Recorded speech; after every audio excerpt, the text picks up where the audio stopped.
with me. My old friend, as you know, I've been so attracted to the theater and what it means and it can help us, and I'm convinced it can be, should be an essential ingredient of any notion of work on oneself and working with other people. And I've got some fancy theories based on the Enneagram and so on, but I wanted to talk to you as a person of this wide experience who has so inspired me by what you do. Wide experience of as an actor and a director and so on. And just get you to talk about what are the components of theater? Uh, how is it made? Just let's start a conversation about it. How is it made?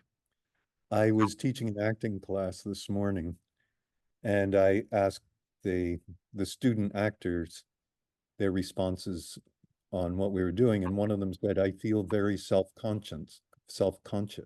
Ah, dreadful. And we took apart the word self-conscious. There's a consciousness of self, which is, in my mind, a form of self-observation that can happen because of theater. And because of theater, we are invited to take on roles that are not in our habit pattern as people, as personalities.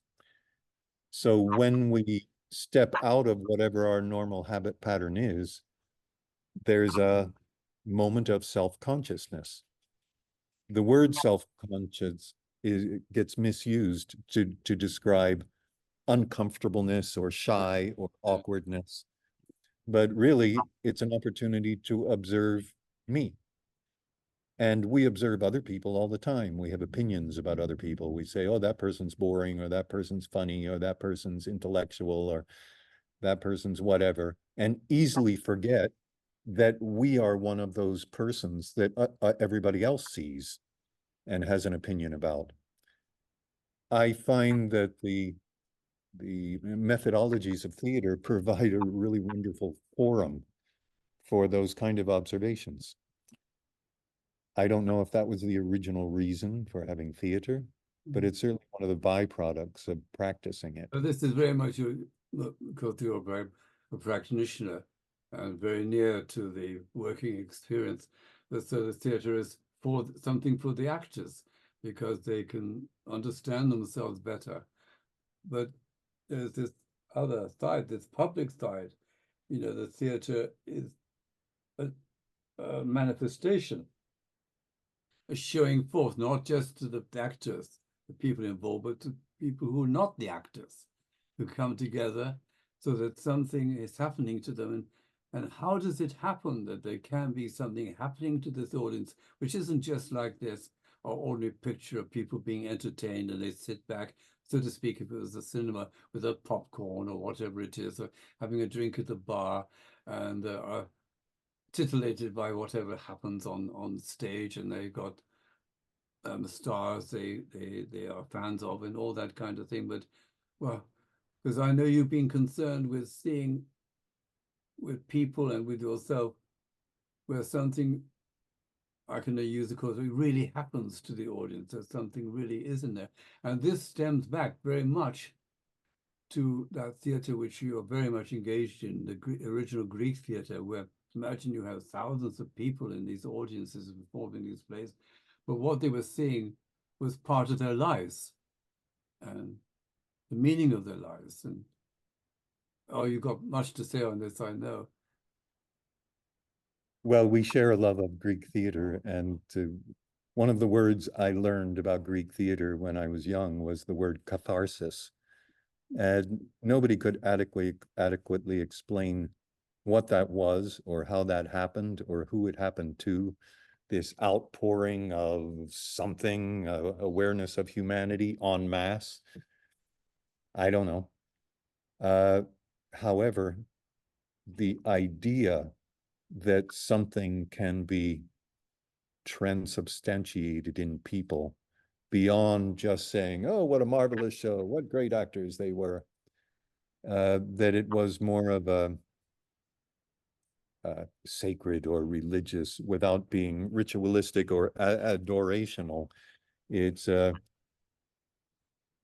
an opportunity to reflect on my purpose as a human, what it is to be human, what it is to be a member of a family, what it is to be a member of a community, and how every single part and person in it affects the whole by their behavior. And it's that I find really fascinating in the language and the structure of the Greek tragedies in particular.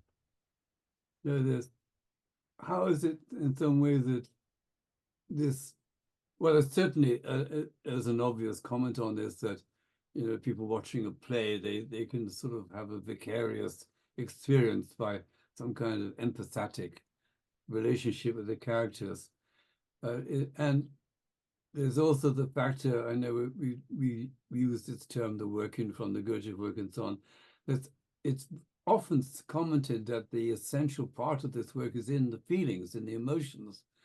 And if it's not through the intellect as such, and not through physical effort, it's something in the feelings. And so this catharsis is something, a change in the emotions, so they reveal something to ourselves about ourselves and our situation. But this is very important when I use the word ourselves, because there's something generally which I think the theatre brings out, which sometimes missed in the language of the work, that is to say, is not just stuck in the isolated individual. There's something that say this action is not just an individual, and that's where it starts. It's an action, obviously, say, in a community. And it's an action which is only real together with other people. And I think this is a side of theatre which is amazing.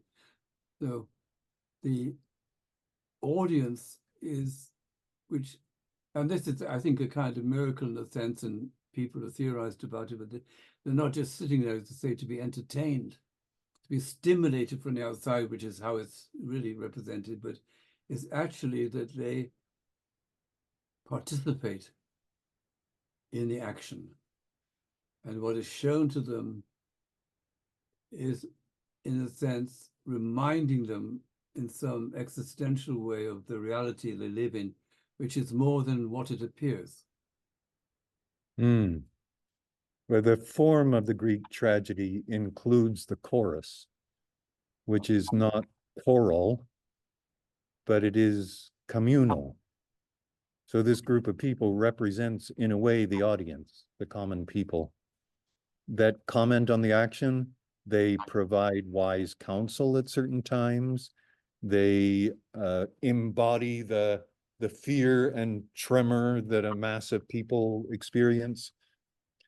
And that can be translated into the audience actually feeling things. I like to play with immersing the audience in the experience. So in our first series of readings of Oedipus, the audience were part of the chorus, and they were directed to participate in that so that they could not be passive voyeurs of an experience. Along with that idea, most very important in the structure of the writing of the Greek tragedies, is that the characters often have intimate conversations, but they know they're having them in public. They know they're having them in public. It's not just that the audience is watching a private conversation through the fourth wall of the theater. They know the chorus is listening. And by virtue of that, the audience is listening. So they have a vested interest in gaining the approval and support of the people who are listening to them. If the king is speaking and he's saying, "I'm going to help you solve this plague," and the other person who is speaking says, "He's an idiot and a criminal," they're both in a public political debate to gain the attention of the audience. That's very different than private fourth wall theater, and makes it much more dynamic. You're emphasizing this is really brought out in Greek theatre. It's built into it. Built into it, yeah. In the very same way, actually, that in Shakespeare, we know that Shakespeare has monologues. And Yes, at the time that Shakespeare was writing, there would be no reason to perform a monologue like inside my own mind. Yes, yes. I would use the audience to agree with me or disagree with me. So at that point, I would literally walk out of the action and say, hey, what do you guys think? Happening? That's happening, and I'm a mess, and blah, blah, blah. Oh, wait a minute. She's back. The action's starting. Shh. And walk back into it. But when theaters moved indoors with electric lights, that the audience could be in the dark and microphones so Yeah. that actors didn't have to talk loud and they could think their own thoughts to themselves and go, wow, we're watching this guy's own thoughts, which at the time would have been a revelation. That's, we forget that it is in cahoots with the audience. You were talking about how important it is that there are witnessers, but they are witnesser participants. They are co-collaborators. They are people that I can make an alliance with, or people that I can defend, or people that I can warn and punish. In the case of Creon, he warns the chorus and then the audience, if any of you have transgressed this law, this is what's going to happen to you.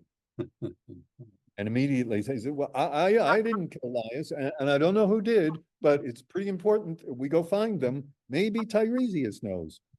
Oh, Jesai, that's creating in my mind. There's something, and I'm trying to hold on to it now. A very extraordinary thing you see, but something I thought is important when you talk about the monologue and how extraordinary it is. And it's and I do want to correct myself. It was Oedipus who said that.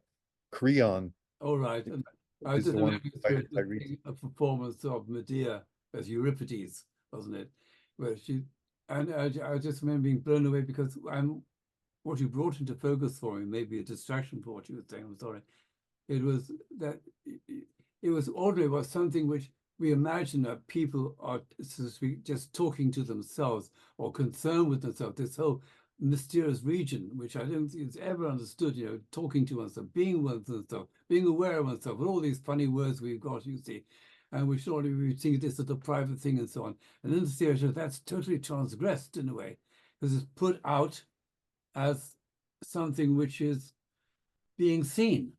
And it's an extraordinary thing. I've just got very excited about, and I can hardly begin to describe this thing about the importance of the monologue, because it's this ripping apart of the ordinary division. You have your private thoughts in your little mind, and this is not in the public domain. That's the ordinary world. I think it's a false representation of reality.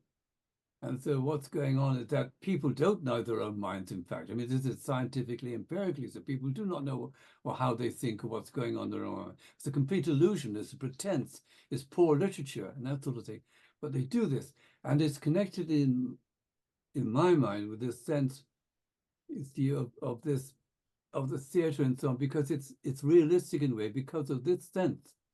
And it may be just a belief or a fantasy that we are surrounded by consciousness, and it's consciousness itself which is aware. And we imagine we have the consciousness and we look out from ourselves, and I don't think it is right. And so this, in a way, the theatre, with its monologue in this situation, is being far more realistic than we are in ordinary life. I'm just sorry, I'm trying, so excited to these things came up when you spoke.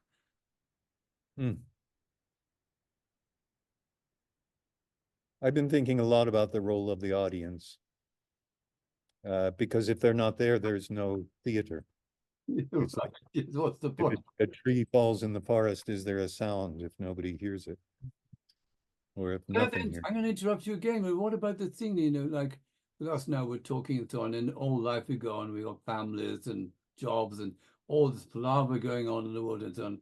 Is it something like people sort of maybe being frustrated or seeking for, getting into a performance, which they're trying to do through other people in our jobs and families and all the rest of it, but it can never be really done very satisfactorily. And so what the theatre does to enable it to be done in this, I don't know, this artistic form, which is like a revelation of how it could be, but it's kind of broken up and not working in ordinary life.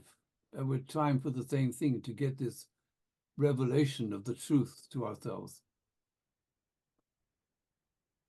Okay, say Okay. more about that. I know you're going somewhere with that.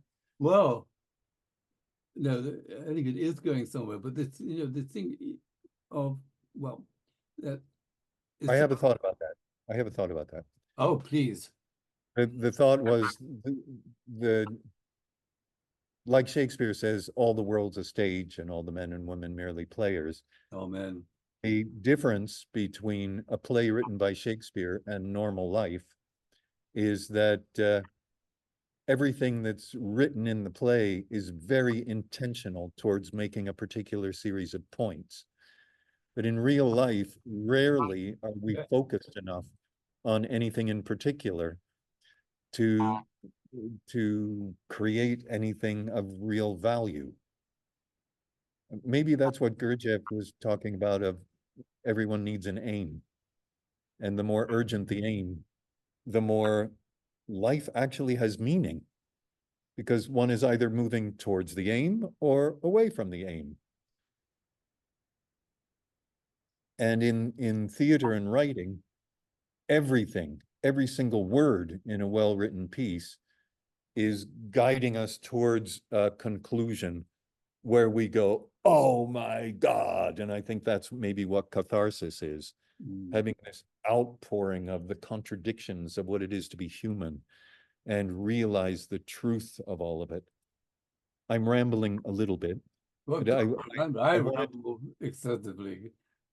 I wanted to mention something about, was my little observation about what is tragedy. Yes. Uh, in this cycle of Oedipus, for instance, it's called a tragedy. Everybody dies. The whole line of Oedipus dies, and Creon is faced with the death of his son and his wife and Antigone. And the tragedy is not that everybody dies, because in comedies, everybody dies too. The tragedy is that Creon, for instance, in Antigone, feels that he made a law. Somebody transgressed the law. He said whoever transgresses the law should be put to death. It turns out that it's Antigone, a member of his family, that he then has to prove that the law is supreme and put her to death. He follows through with that against everybody's wishes, including Tiresias and his own son and the community, and says the law comes first, puts her in a cave to die a slow and painful death. And then Tiresias comes and warns him, you're the reason of this. You have to let her go, and you have to bury Polynices and give him funeral rites. And he says, no, I can't do that. I'm a king. I can't change. Kings can't admit they're wrong. And through the process, he realizes that he has to admit that he's wrong. That's an amazing moment theatrically. And when he realizes it, he says, okay, I'm going to bury Polynices and release Antigone. So he buries the corpse of Polynices with honor. He runs to the cave of Antigone. He opens it up, and Antigone has hung herself. Oh. So the point is, it's too late. And his son is there witnessing Antigone hanging herself. He was supposed to marry her. He accuses his father, kills himself in front of his father. Ah. And then when his wife hears about it, she kills herself. The tragedy is that he came to his senses too late. And there are lots of examples of that, that conscience is too late. Forgiving oneself or forgiving somebody else comes too late. We know it's the thing that has to be done, but the arrogance and the forthrightness and the belief in one's own supremacy is broken down too late. And that's painful. That's so sad.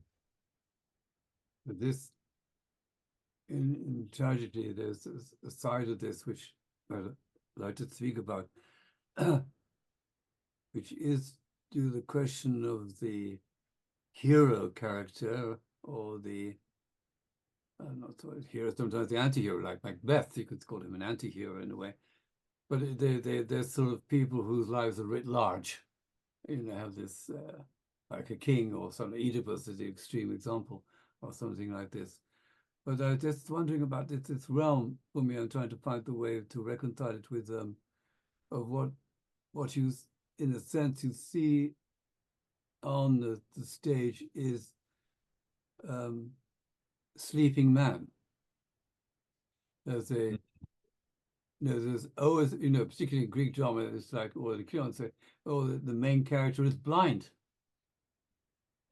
He doesn't realize what's really going on. He denies the truth. He's asleep. And this in the abstract formalism of the Enneagram is inbuilt. The outer circle is like one thing after another, and you never see the complete picture. So you're always blundering from one event to another. This is the portrait of an ordinary man.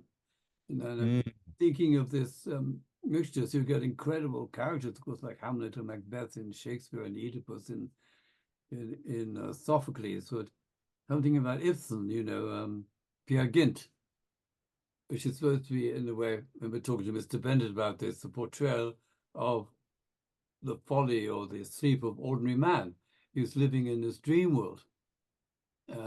It's blundering from one thing to another. So in a way, what's portrayed in it is that, because even would it have been the audience that's watching Oedipus Rex and so on, and they meant, well, this is a great king and he's brought to humiliation because he's a proud king and he's an extravagant thing. Can they ever see themselves in it? This is what you do all the time. You ignore the truth which is available. You don't listen, like to Tiresias.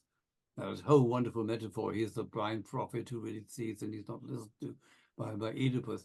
But it's really, it's almost a portrayal of, and I'm jumping here, of course, a kind of Gurdjieffian theme of man is asleep, as a generalization, man is asleep. Imaginary conscious is the lie. And it's something put into a lot of plays, even if they're not making that an express teaching about that. And so, but then, and this is something which I'm really forcing a jump to, they also see in the play that it's like this thing, like I was just saying just now, which I'm groping after, in the sense that the true consciousness is not a matter of anything we can personally possess, but we may wake up to the fact that we are surrounded by it, surrounded by consciousness. And so with this situation is shown on the stage, and it's like an amplification of tendencies and others, and we actually see this is how it is. This is sleeping man. So it's a very, making a big generalization here, which, a dramatist and such wouldn't agree to. And that it is then to see why. Because there's something in place, and I'm artificially pushing you towards this, I think. They're actually showing or suggesting, as you always have in Shakespeare, of this other reality, of a kind of divine reality, which is there. And it may not be explicitly spoken about, but it's also clear it's explicit in the Greek drama because of the oracle. For me, the oracle is a major player in Greek tragedy, because it's, you have the voice of the god, and it's always not being heard, not being listened to, not being understood. So I'm groping here, my friend, for this sense of what you see on the stage is those, in a sense, what you see portrayed on the character on the stage is the life of a sleeping man. I remember reading an article of yours about the actor. Oh. And years ago, way before we met again. And I recall one line in it about, if we were awake, there would be no drama. There'd be no reason for theater. Theater is written about people who are not awake, and they're reacting within their own personality needs and desires, Yeah. and not being able to see other perspectives or our place in the universe. Or a couple things triggered in me. We were talking earlier about the role of the audience, not just the role, but that the actual drama is what's happening inside the minds of the spectators, because they are the ones who are making sense of it in response or in relation to their own personal drama in their lives. Yes. So I will remember something because, oh my God, that secret that Oedipus was so unaware of, that's like our family not telling us that our father was actually a Jew or something. That the secrets and lies passed down to generations of families is something Oh, common to, right. and we listen through our own personal stories rather than judge the the reality of somebody else that we're seeing on the screen. And if those actors are truly touched at the core of their being, then the mirror neurons will be stimulated in the spectators to feel something similar, perhaps the same emotions, which will trigger its very specific memories in their own life. And that I find really fascinating.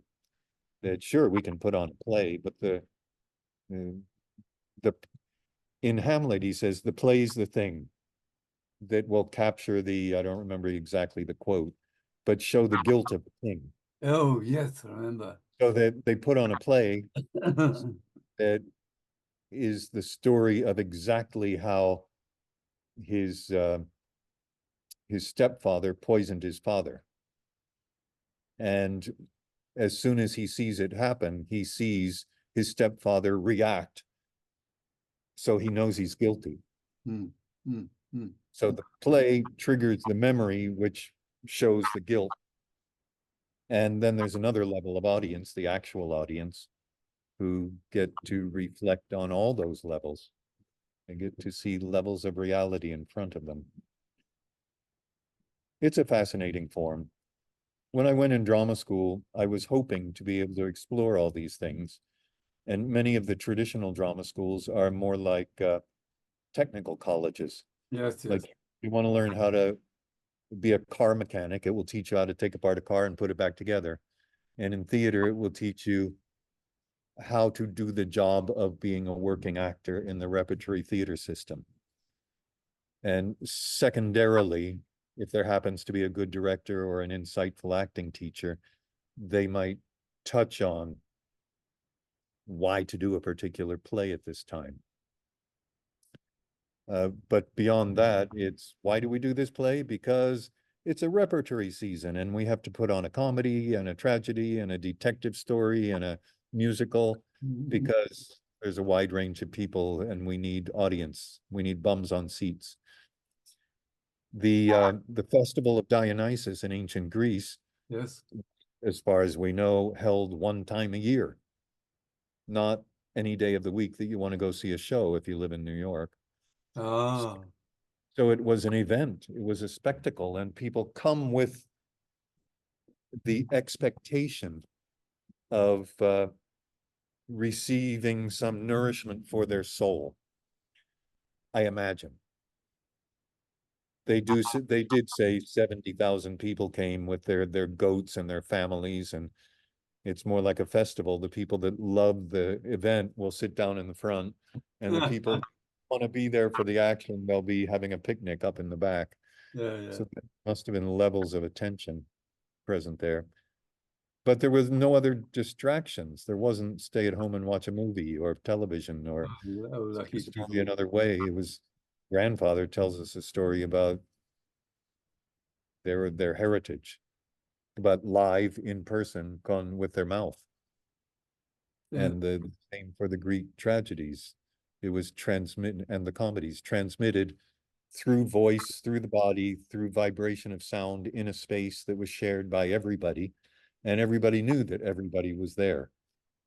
That's And that reality counts for a lot of the power of the spectacle. there's something stirring from what you say. It's around, like you say, often I've given up any kind of notion that I have ideas or thoughts or anything. It's more like I get drifting through various kinds of cloud, or mist or something. And I was searching out for something coming up was about this something in the theatre which is something which is offered, which is only just, it's like possible. Maybe you say it's very rarely realized, whatever it is, but it's, again, I'm going back to the notion of the transformation of the feelings being central to the inner work. And one part of the feeling is that you can, with empathy, you can feel what other people feel.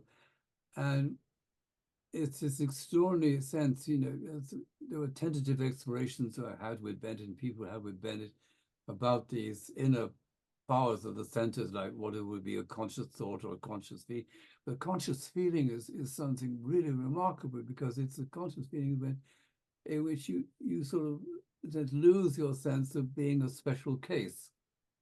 You're having this particular kind of experience, or if it's happening to me, and it's not connected with what happens to you. When in fact everything you see, I mean, after all, this is what makes fiction viable, and the pretense word viable, because you enter into it because in some way it's real. And I'll just remind you a story I told you, maybe you've forgotten, but I don't know if it's relevant, but I really bring it in because it was a seminal experience for me. I never forgotten. I was about 4 or 5 at the time. It was during the war in England, and I was at nursery school. And we played this nursery rhyme, which contains the lines, "Here comes the candle to light you to bed, and here comes the chopper to chop off your head. Chop, chop, chop." Now, you might be fine, but that was the nursery rhyme in those days, in that culture and so on. And then the teacher played the role of the person being chopped. And then I saw that she was dead. She was dead. And for quite some hours, I was there crying and wailing. And the poor teacher was playing the piano to me and saying, "I'm not dead, I'm not dead." But she was dead. You see, that for me, Jesai, was like, if you like, the most seminal experience of theater I ever had. Wow, that was catharsis. That was total catharsis. I mean, but I can still see myself. I was about 4 or 5 years old, sitting by the piano and the teacher there, and this revelation of these two realities, so to speak, this kind of thing. And I think this is other reality. And so all this word, like, I was very pleased with Ben was saying about, people say this and so is imagination. He said, okay, it's imagination, but imagination is incredible. Imagination is real. Like William Blake would do. Imagination is real. So there's something in the theater, the make-believe and so on. In a sense, you can make it more real than ordinary life, because you'd say ordinary life is a thinned-out version of reality, a mixed-up, clouded version. So you get these pristine things to do, which give us glimpses of insight. But I just wanted to say this about catharsis and the extraordinary sense, one can laugh at people who say, well, they cry at what they call a rom-com movie. The girls get the tissues and dry their eyes and they sob for what happens to the deer. We think it's silly and immature, and so anyway it is. But this threshold of these responses is something very precious, because it's entering into the world of being, the being world, where we're not separate. And so that's a whole other branch of revelation, which may be dismissed as being too highfalutin to take seriously, because it happens very much. But that's the key. The theater is possible because in some way we're all the same. We know how it is. And a good story will remind us that, oh my God, that happened to me. I'm not alone. That happened to you too. Oh, incredible. From storytelling. Your memory of you at 4 or 5 years old, I was reminded of a cathartic memory that I had in theater. It was my first acting role in kindergarten. I went to a Catholic kindergarten, and I was playing one of the three kings. And we were in the wings of the theater of the whole school. Like the kindergartners were going to present the nativity story in front of the whole school. Were you With part of you were a child then, who were you at that time? I was 5 years old. I was in kindergarten. Oh, you were 5 years old. Oh my God. Go on, Yeah. sorry. So this was me. Yeah, This yeah, is a yeah, yeah. story of me being cast as one of the three kings. And in the wings, I had gold Christmas tree balls. I was bringing the gold, and the props were Christmas tree balls. And I dropped them backstage, and they all broke. Oh, And I was traumatized. I like, oh my God, I'm damned. I'm a failure. Like, what am I doing? And we have to go on, and I don't know what to do. And I remember a nun came over. My teachers were nuns, came over and found a gold box with macaronis on it that you glue macaronis on box and spray them gold and make gifts at Christmas. So she replaced it with that. So I had a prop to bring on, thank God. So I did my line. The three of us walked on, and one of them said, "There is a new star in the sky tonight." And the second king says, "It is the star of the new king." And the third king says, "Let us follow this star." And then we went out. And I guess the next scene was in the manger giving our gifts to the baby. But the memory of dropping the gold balls stayed with me as a symbolic metaphor for my search through theater in my life. Playing one of the wise men, dropping the gold before I get to go on, and then having a whole search for wisdom in my life. So I can actually carry the gold and deliver it. that is so, it's so strange. Well, I think we were sharing this feeling for just a few moments in our life which have this absolute concrete reality about them, whatever it is, and they remain always, always. Yeah. And in a way, we should never explain them away or treat them as something to be solved or anything like that, because it's like I could almost say words, like silly words, association like that. That was the beginning for both of us of our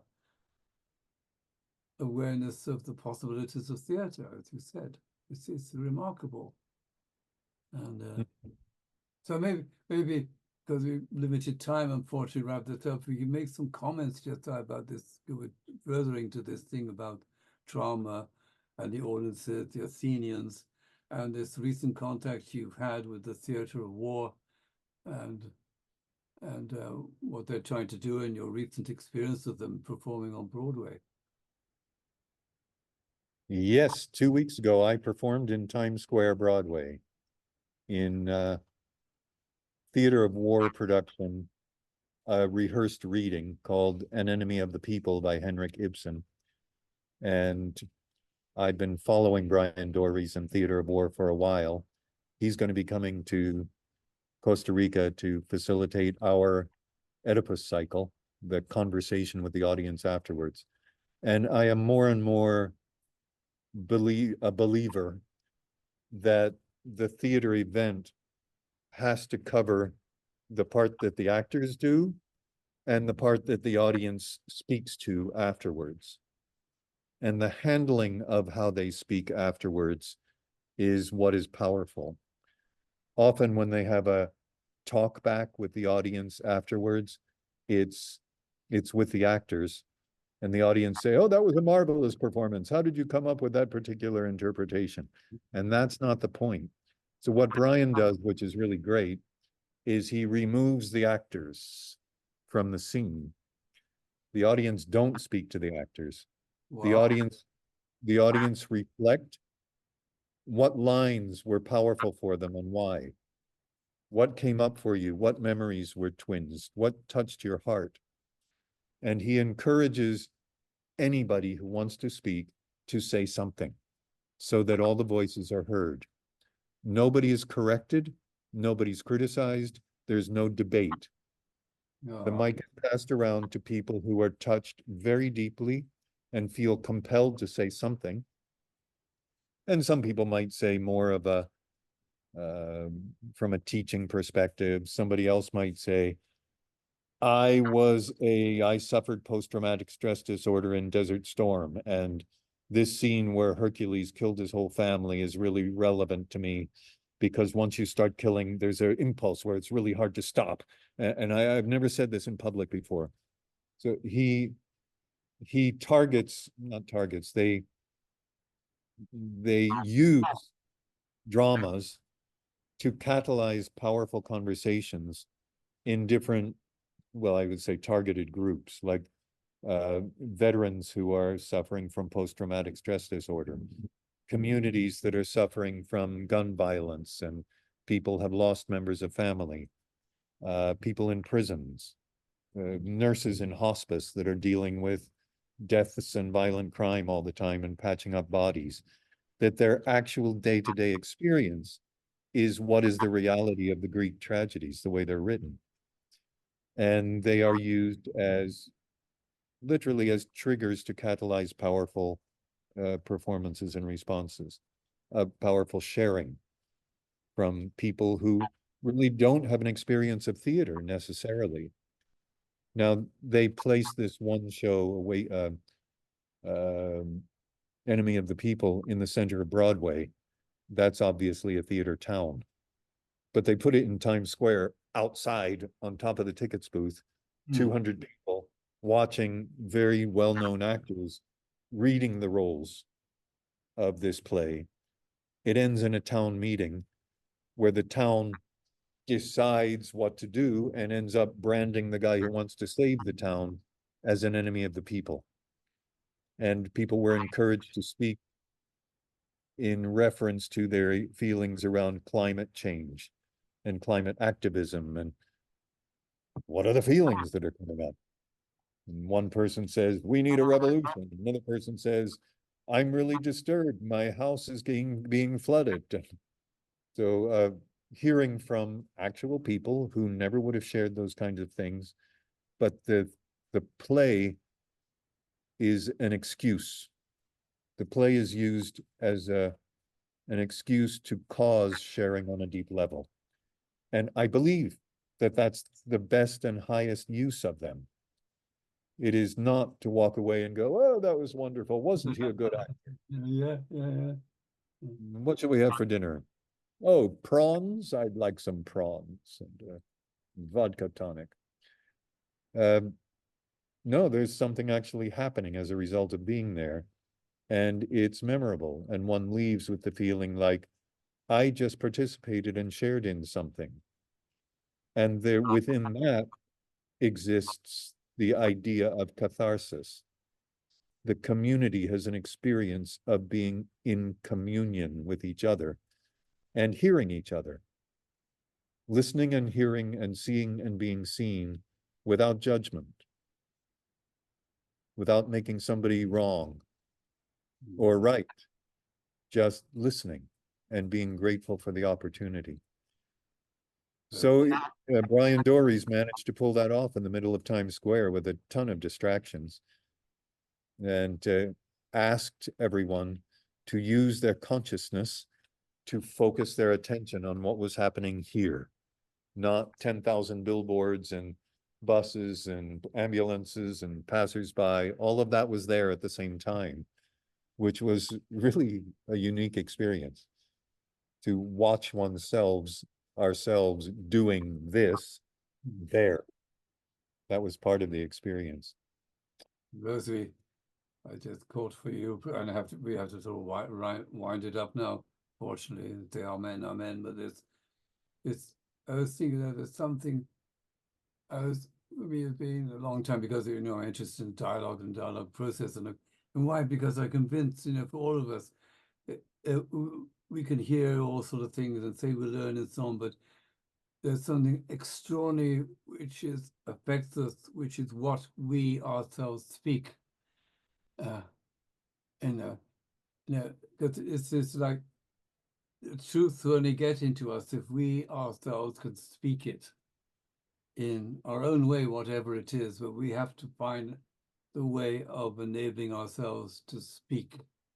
And it's not like giving an opinion, it's not like persuading anybody, it's not by teaching anybody anything, but for me, it's actually a living,